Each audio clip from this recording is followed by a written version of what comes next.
Hi, everyone. Welcome to this new episode of the Student Spotlight series, where we're able to showcase some of the work that our past students have been doing. I'm Daphne, one of the podcast hosts at CCIR, and it's our pleasure today to have with us Shaun.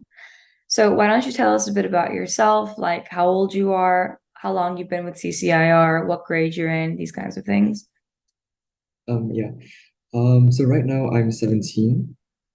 That's basically grade 11. So in Singapore, I'm as in Singapore, right? I'm currently studying in Raffles Institution, and I'm doing my final year and preparing for my GC Singapore A-level examinations. So I found CCIR through a mutual friend, and I think what really spurred me to join came from my prior subject combinations as well as what I did in the past. So as of now, what I'm doing, or my subject combination that I'm taking is BCME, which is heavily oriented towards biology and chemistry. And on top of that, I also take a H3 for molecular biology at the National University of Singapore. And I guess when I first found about CCIR, and like I thought of it as an opportunity to narrow down on one specific field in which I was interested in, rather than going through traditional textbooks where everything was so surface level and it was more teaching about breadth than depth. Amazing. That sounds great. And yeah, I want to ask a bit about the difference in structure, kind of about what you're used to. We'll get into content a bit later, but structurally, how have you found the learning environment to be different from, for example, high school, where maybe you have bigger classes and less contact with the teacher? Here, you're actually one-on-one with the professor. So, how is that structurally different for you? How did you find that structural difference? But no, yeah, yeah. Like I really thought that this personalized arrangement where you can like directly talk to the TAs, they would like be very willing to set up meetings with you. You can submit your work anytime and they'll be more than glad to give you like constructive criticism about it. And like they actually had a very deep passion towards it as well, from what I felt from my TA and the professor of Denmark as well. So I think this sense of like while I also got to interact with these teachers who gave me like a time and attention for me to like pursue as many questions as I wanted, I was also able to meet people who know had the same sense of like, I guess, scientific zeal or fervency towards like these very niche topics that I really couldn't have conversations with outside of the program.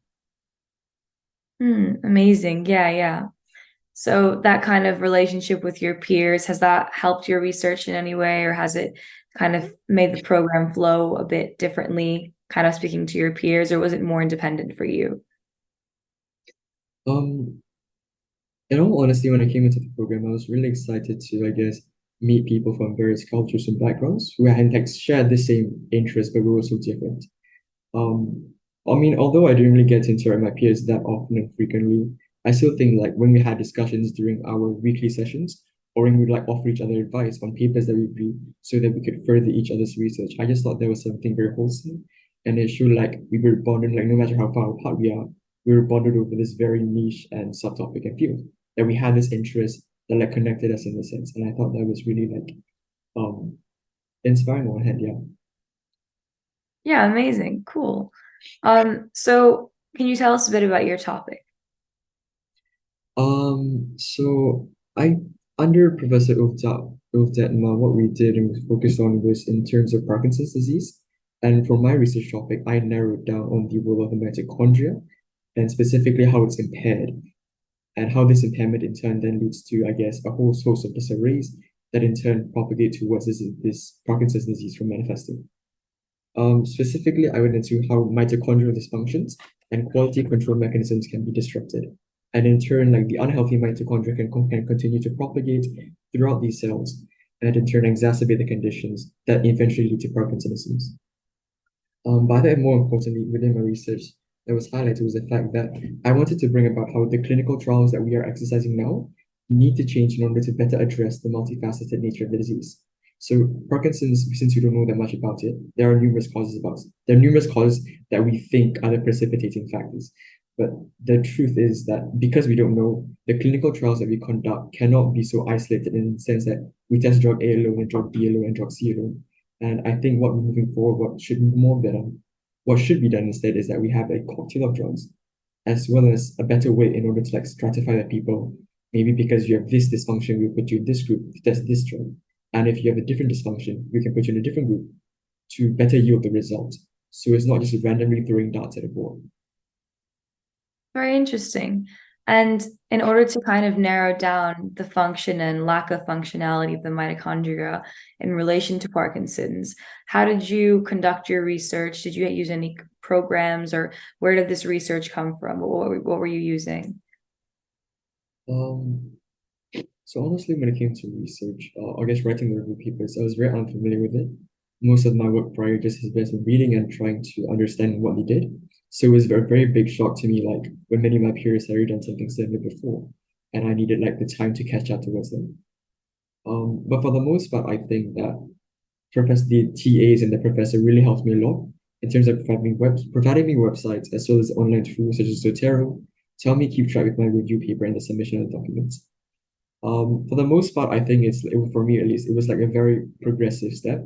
I remember the first time that I submitted my paper, it was like met with like flaming criticisms across the board of it being too simple or too reduced.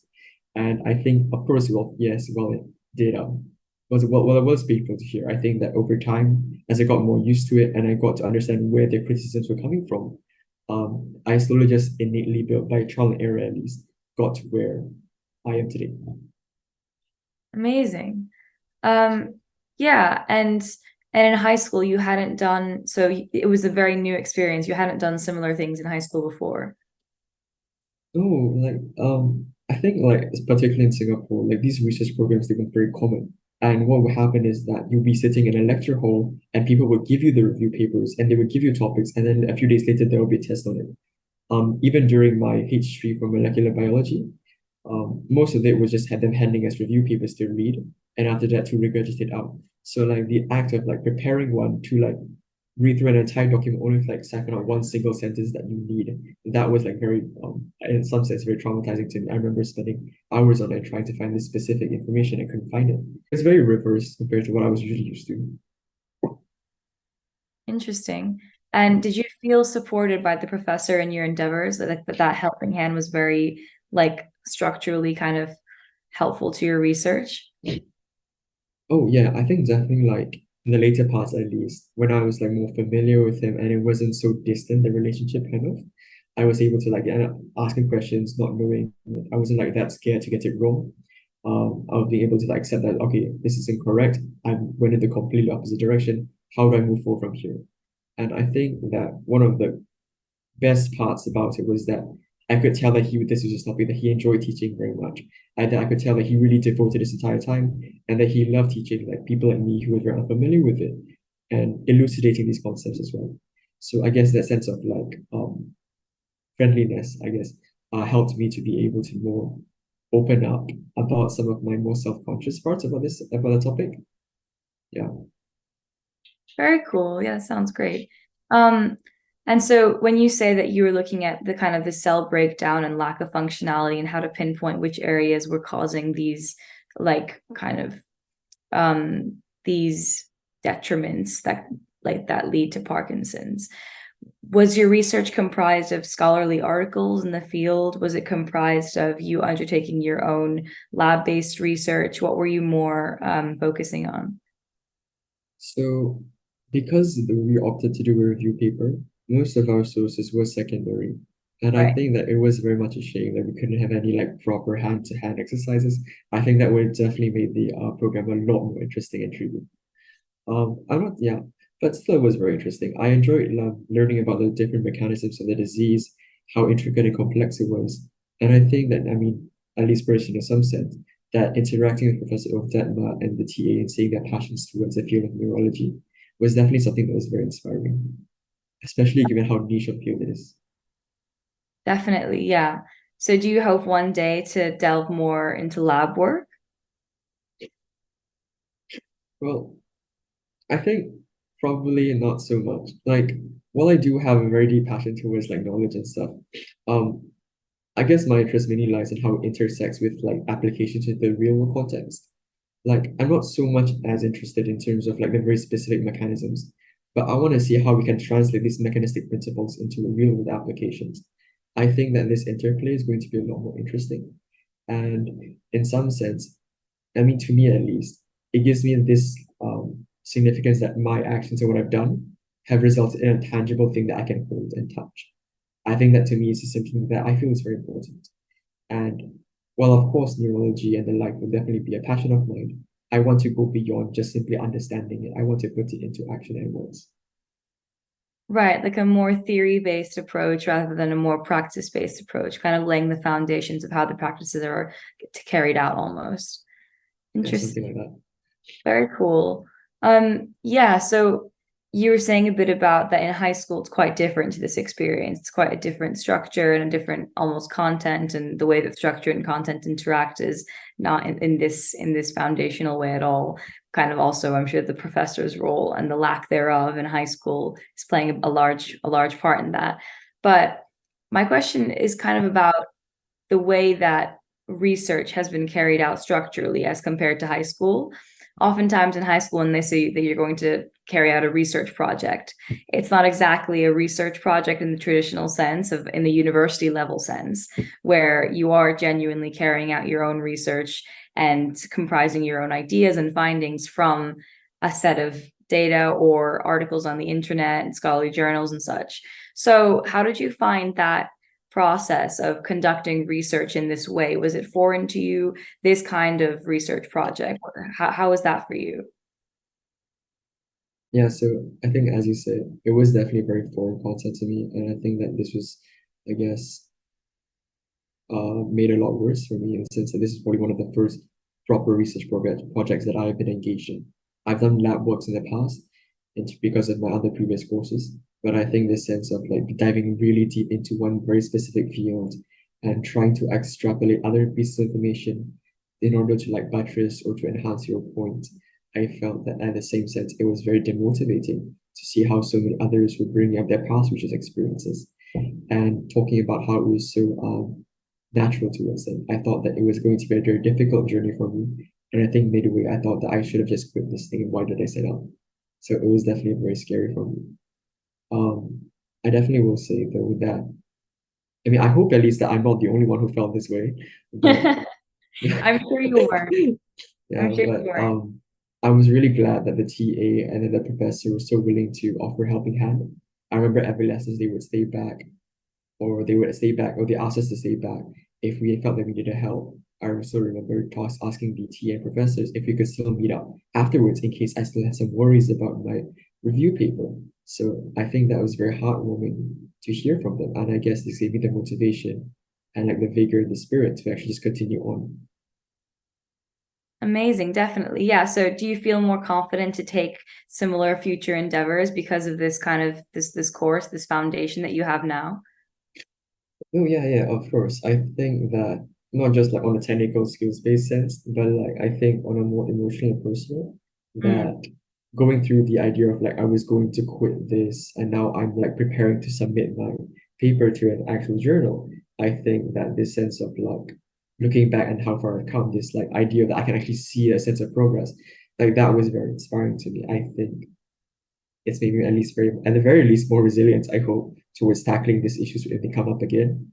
And it's maybe something I can look back to. Like I set a precedent once, I can do this again, kind of thing. Right. Very cool. Yeah. Very interesting. And do you have any kind of tips and tricks for others who are maybe starting CCIR, undertaking similar research or a bit different research, but any tips and tricks for any new upcoming students? Maybe not so much of a tip, but I guess more of some piece of advice is that like I would really like and encourage anyone who signs up to at least be more communicative with the others in their research groups. I think that it was a very sad opportunity that I could not, engage with my other brilliant peers. I thought that it would have been a very interesting opportunity to be able to share ideas and to see where we could like leverage the collective knowledge that we had, the diverse backgrounds into seeing how maybe new medications or new mindsets towards tackling these approaches can be handled. I don't think that the idea of independent research with you, your TA, and your professor is primarily the best thing in the world. I think that, some incompetencies, some creativities, especially given how all three of you or four of you are going to be very unfamiliar with this field, I think that it was an opportunity that could have been leveraged. Like you could have had dumb ideas, but if you still shared them, maybe it could have inspired something new. Like it could have engendered something that maybe wasn't very built into the syllabus that others were taught. and it could have like started and sparked maybe new ideas that you could have expanded on. And at the same time, it would have also made it a lot more fun. That's very, yeah, that's a great answer. We haven't gotten many of those. Yeah, kind of forging more interpersonal relationships with your peers, right? That's quite interesting. Because in a sense you can learn from them and they can learn from you. And then you're on a more emotional sense, everyone can be a bit more trusting and confident. That's amazing, yeah. So you mentioned that you're going to get it published in a journal. How are you feeling about that? Is your first time being published or? Yeah, so like now we're just sorting out the kinks. And basically, well, I mean, hopefully it gets published. Like, I hope it just, I hope it doesn't get rejected. Like, optimistically speaking, yeah. Um, it feels a bit surreal, if I'm going to be honest. Like, as I said before, in this opportunity wasn't something that was very prevalent, especially for me. And I think that, if you asked me a few years back, I would have definitely never thought this was even something I would consider. Um, but at the same time, it's something that I feel immensely proud of. I think it's something that I'm going to look back upon, like when I'm an adult, that like I did this thing as a kid, and it was such like an enriching and personal growth journey for me. Yeah. Amazing. Yeah, this has been a Yeah, wonderful. I mean, unless it gets rejected, Yes, I'm sure you will. I'm sure yeah. you'll be rejected. No, I think that sounds great. I'm sure the first published work of many, hopefully. So that's great. That's wonderful. So we're now at the end of our student spotlight podcast for this morning. But thank you so much for talking to me today, Shaun. And it's been very interesting hearing about your research with Parkinson's disease and how you found the program. It's been very interesting. So thank you so much for speaking with us this morning. All right, thank you very much as well. I enjoyed the time to speak.